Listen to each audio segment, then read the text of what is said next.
VRP ini nggak ada habisnya. Jadi eh, mungkin saya nggak bisa tampilkan di sini ya, tapi tren penelitian VRP ini masih sangat-sangat terus berkembang dan eh, dan akan ada selalu selalu ada eh, ruang untuk mengembangkan VRP ini gitu. Terutama karena dengan adanya perkembangan-perkembangan digitalisasi, kemudian berbagai produk yang saat ini sedang eh, yang terus-menerus muncul dan lain sebagainya. Nah, nanti kita akan bahas apa saja sih penerapan-penerapan dari VRP ini, gitu. Oke. Nah, ini adalah komponen-komponen dari VRP secara umum. Yang pertama ada depot atau depot, ya. Kemudian ada cities or customers. Nah, kalau cities kan tadi sebenarnya istilah dari TSP itu. Nah, tapi biasanya kalau secara umum kita bilangnya customers, ya. Nah, kemudian ada fleet of vehicles, ya. Nah, Dipo itu adalah sebuah pusat lokasi di mana kendaraan itu dimulai dan berakhir. Nah, kalau customers atau cities ya, customers itu adalah titik-titik yang berada pada jaringan tersebut yang bisa direpresentasikan sebagai eh, customer atau fasilitas dalam rantai pasok yang harus dikunjungi. Karena setiap customer tersebut memiliki demand seperti itu. Nah, kemudian fleet of vehicles. Nah, seperti yang saya bilang tadi, yang awalnya di TSP itu vehicle atau kendaraan itu diabaikan ya. Nah, sekarang tidak bisa diabaikan lagi karena setiap kendaraan itu punya kapasitas terbatas. Nah, apa sih yang dimaksud dengan fleet of vehicles? Sebenarnya fleet itu armada ya. Jadi eh, kalau kalian belajar matematika diskrit kan belajar tentang teori himpunan ya, set teori. Nah, di set teori ini eh, sebenarnya vehicles ini adalah himpunan dari beberapa kendaraan. Himpunan dari beberapa kendaraan, misalkan sebuah dipo itu punya 10 kendaraan. Nah, 10 kendaraan ini bagaimana? Nah, ada dua jenis. Ada yang heterogenes dan ada yang homogeneous. Ya, maksudnya adalah kalau dia heterogen, maka kendaraan-kendaraan tersebut sifatnya berbeda jenis. Nah, apa dampaknya kalau berbeda jenis? Bisa jadi pertama, kapasitasnya berbeda. Kedua, biaya penggunaannya juga bisa berbeda dan lain sebagainya. Misalkan kalau nanti di pengembangan VRP yang lebih dalam lagi, misalkan mempertimbangkan eh, kecepatan. Nah, bisa jadi kalau heterogen itu akan mempengaruhi jarak tempuh atau waktu tempuhnya. Nah, kalau homogeneous biasanya mereka memiliki kapasitas yang sama, biaya yang sama, kemudian kecepatannya juga sama. Seperti itu. Nah, eh, seperti yang saya jelaskan sebelumnya ya, kalau di contoh yang kita tampilkan, nah VRP ini, eh, yang VRP ini adalah permasalahan yang memiliki jaringan yang terdiri dari pertama depo, kemudian ada beberapa customer, seperti itu ya. Nah, untuk eh, rutenya, setiap kendaraan itu harus berangkat dan pulang kembali ke depo, seperti itu.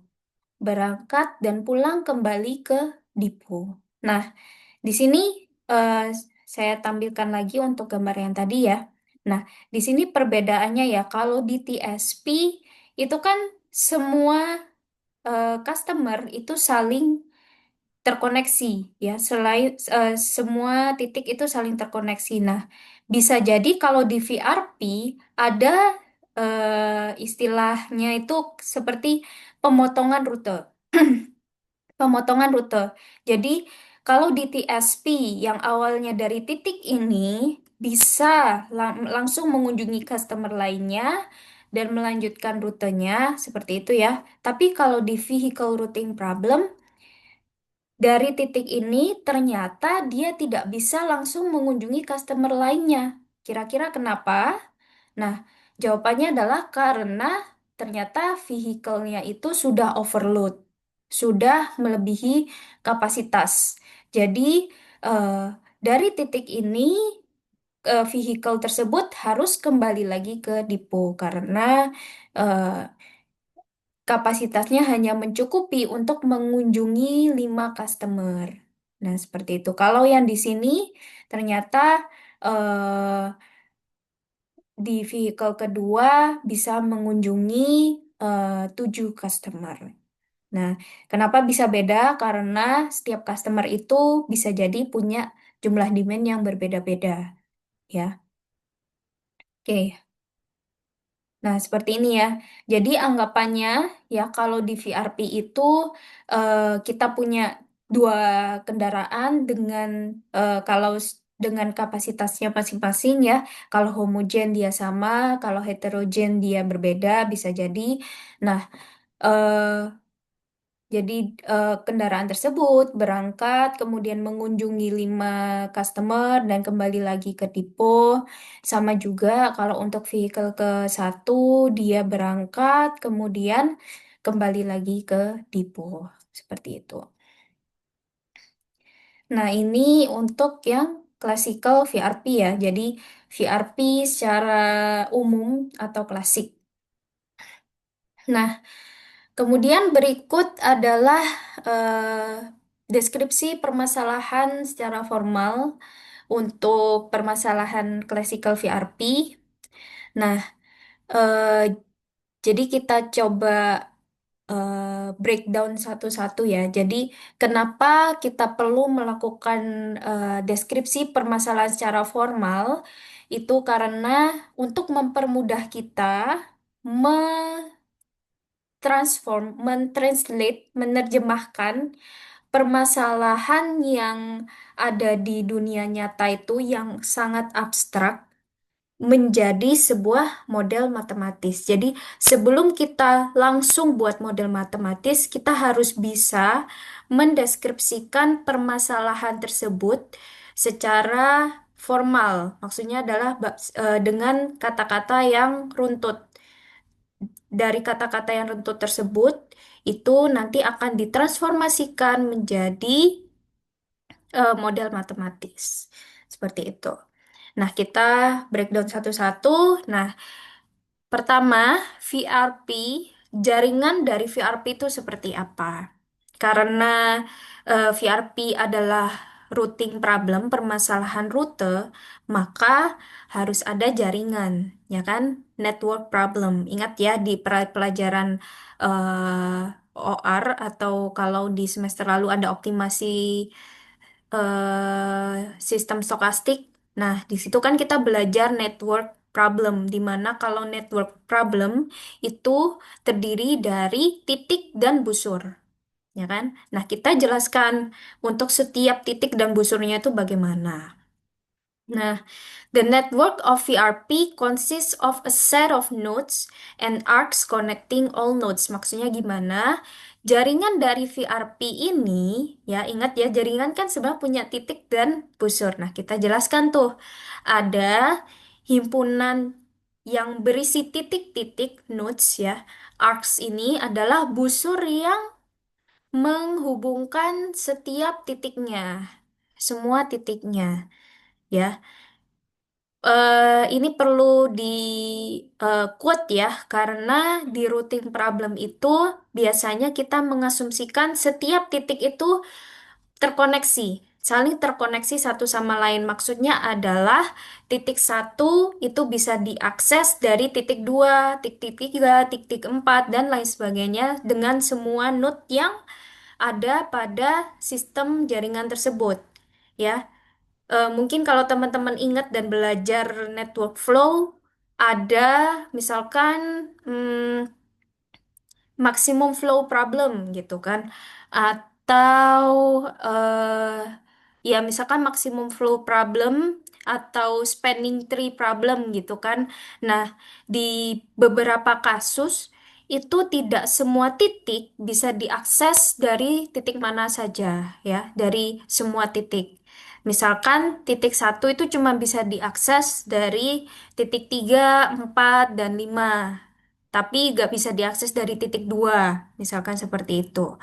Nah, kenapa ini penting dideskripsikan ya? Ini harus jelas ya, karena nanti akan berpengaruh pada data dan dan juga pada pemodelan matematika yang kita buat nanti. Seperti itu. Jadi, sekali lagi ya, kita harus benar-benar menjelaskan bahwa titik-titik tersebut itu saling terhubung satu sama lain. Makanya di sini tertulis arcs connecting all nodes ya, all nodes seperti itu. Nah, lanjut kita deskripsikan untuk nodes-nya. Jadi, himpunan dari titik-titik tersebut terdiri dari dua subset ya. Subset pertama adalah customers dan juga dipo, sebuah dipo. Seperti itu. Mungkin ini penulisannya kurang tepat ya. Yang jelas, customer ini adalah subset dari eh, nodes ya. Jadi eh, ini untuk meng-highlight bahwa eh, di dalam himpunan nodes itu ada subset yang disebut dengan set of customers atau himpunan dari customer dan juga gabungan dari tipe. Jadi nanti kalau kita deskripsi maaf, deskripsikan dalam notasi matematis, nodes, set of nodes adalah sama dengan set of customers union tipe. Seperti itu nanti akan saya tampilkan. Kemudian eh, setiap titik harus dikunjungi tepat sekali. Ini juga penting ya, tepat sekali. Jadi karena di sini permasalahannya VRP klasik, maka setiap titik harus dikunjungi tepat sekali. Dan setiap customer punya demand, ya, punya demand. Demandnya bisa sama, bisa berbeda-beda. Nah, kemudian untuk eh, di classical VRP, kita mengasumsikan armada kendaraannya itu homogen. Maksudnya adalah semua kendaraan punya kapasitas yang sama, biaya yang sama, kecepatan yang sama. Seperti itu. Nah, ini sebenarnya ini menyesuaikan ya. Kalau kita mau meminimumkan biaya biaya travel, maka yang menjadi parameter adalah traveling cost. Tapi kalau kita mau meminimumkan total jarak tempuh, yang menjadi parameter adalah distance ya, jarak. Jadi di sini maksudnya adalah travel cost atau distance itu akan terhitung apabila sebuah kendaraan berpindah dari satu titik ke titik yang lain, baik itu titik depo ataupun titik customer. Oke, nah di sini kita coba kulik satu-satu ya. Bagaimana caranya kita mentransformasikan dari eh, deskripsi permasalahan tersebut ke model matematis. Kita tadi yang saya bilang ya, kalau jaringan dari VRP itu terdiri dari eh, dua himpunan ya. Pertama ada himpunan titik, yang kedua ada himpunan busur ya. Nah, di sini himpunan titiknya disimbolkan dengan V ya. Himpunan V.